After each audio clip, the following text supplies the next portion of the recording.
My nipples are leaking fluid. Should I be worried? This is an important subject. Let me share some information with you about this.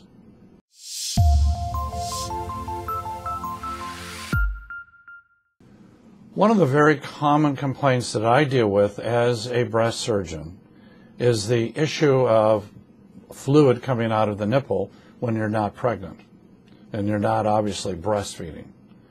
And the kind of fluid that can come out of the nipple includes things like blood, includes sort of a watery, greenish fluid. It can be a rust color fluid. It can actually be milk, and yet you're not pregnant and haven't been recently breastfeeding. It can be almost a toothpaste-like sticky material that can come out of the nipple. And people are constantly concerned, do I have breast cancer? Is this a finding for breast cancer?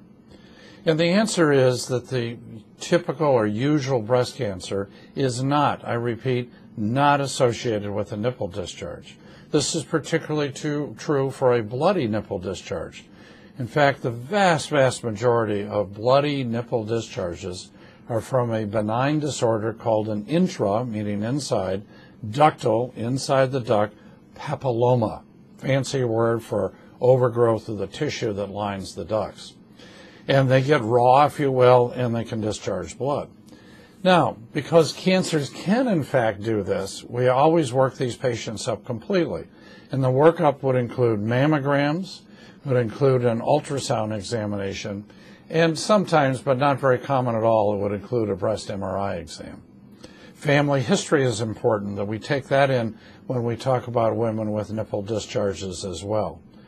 The vast majority of nipple discharges that I've seen throughout my career are actually women in their 40s, and it's associated with fibrocystic changes of the breast. Cysts form in the breast, ducts dilate up. There's an entity called ductal ectasia, big fancy word for an unknown reason that ducts can dilate up, can be associated with a nipple discharge. The sticky discharge that I was talking about a minute ago can often come from this unusual entity called duct ectasia. So if you do have a nipple discharge, you do need to be evaluated. You need to see your physician. At a minimum, you need an ultrasound examination, but it frankly should be coupled with a mammogram, particularly if you haven't had one.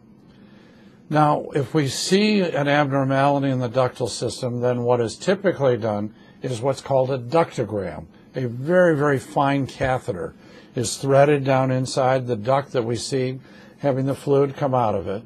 We then gently inject a contrast material so that we can see what's going on inside the duct. And often that's scheduled on the same day that surgery is scheduled, so that if we see something, we can go immediately to the operating room and take it out. Once again, vast majority of nipple discharges are not breast cancer. However, they do need to be evaluated. Make sure that you see competent, educated physicians and people dealing in breast disease to have such an evaluation.